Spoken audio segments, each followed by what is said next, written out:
एक छोटे से गांव में एक मंदिर था जो भगवान बजरंगबली को समर्पित था। ये मंदिर सदियों से वहां खड़ा था और लोग दूर दूर से आकर यहां भगवान से आशीर्वाद लेते थे।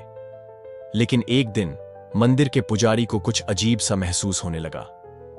रात के वक्त मंदिर में कुछ हलचल होती थी, जैसे कोई आ रहा जा रहा हो।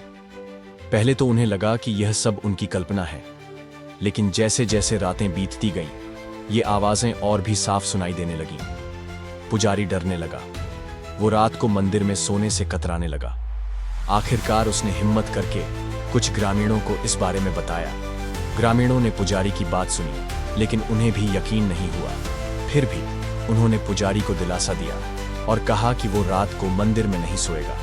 एक रात पुजारी ने हिम्मत करके मंदिर में जाने का फैसला किया। वो अपने साथ एक मिट्टी का दीपक लेकर गया जो भगवान बजरंगबली के चरणों में रखा था। जैसे ही वो मंदिर के अंदर गया, उसे एक साया दिखाई दिया। वो डर के मारे कांपने लगा, लेकिन फिर उसने हिम्मत जुटाई और जोर से भगवान बजरंगबली का नाम लिया। अचानक एक तेज रोशनी हुई और साया गायब हो गया। पुजारी ने देखा कि भगवान बजरंगबली की मूर्ति के सामने एक छोटा सा बंदर बैठा था। बंदर के हाथ में एक चमकदार पत्थर था। पुजारी ने बंदर को पत्थर देने के लिए कहा, लेकिन बंदर ने उसे नजरअंदाज कर दिया। तभी पुजारी को लगा कि मंदिर के बाहर शोर हो रहा है। वो बाहर गया और देखा कि गांव वाले एक शैतान से लड़ रहे थे। शैतान ने गांव वालों को घेर रखा था। पुजारी ने हिम्मत करके शैतान का सामना किया और जोर से भगवान बजरंगबली का नाम लिया। तभी मंदिर से एक तेज रोशनी निकली और शैतान भाग गया। गांव वाले हैरान थे। उन्होंने पुजारी से पूछा कि आखिर हुआ क्या था। पुजारी ने उन्हें सारी बात बताई। तभी वो बंदर फिर से मंदिर में आ गया और पुजारी को वो चमकदार पत्थर दे गया। पुजारी ने पत्थर को ध्यान से देखा तो उसे उस पर कुछ लिखा हुआ दिखाई दिया।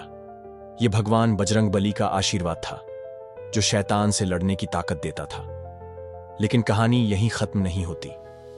जैसे ही पुजारी ने बंदर से वो चमकदार पत्थर लिया, अचानक आसमान में काले बादल छा गए। एक भयंकर तूफान आया और बिजली चमकने लगी। तभी मंदिर के बाहर से एक बहुत ही डरावनी आवाज आई। पुजारी ने हिम्मत करके बाहर देखा तो उसके होश उड़ गए।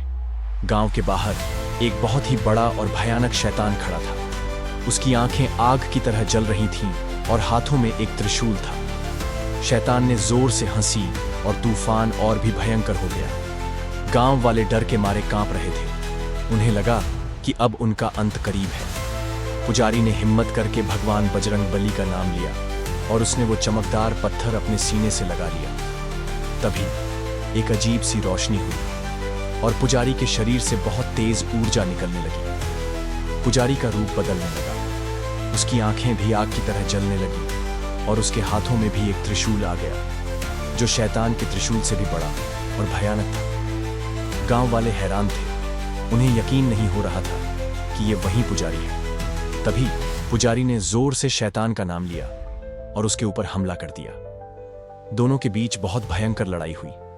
बिजली चमक रही थी, आंधी तूफान आ रहा था, लेकिन किसी की नजरें नहीं हटी। आखिरकार एक बहुत ही जोरदार लड़ाई के बाद पुजारी ने शैतान को हरा दिया। शैतान जमीन पर गिर गया और वो तुरंत ही राख में बदल गया। तूफान रुक गया और आसमान साफ हो गया। गांव वाले खुशी से नाचने लगे। उन्होंने पुजारी को बचाने के लिए भगवान बजरंगबली का शुक्रिया अदा किया। पुजारी ने भी भगवान का शुक्रिया अदा किया और वो चमकदार पत्थर मंदिर में रख दिया।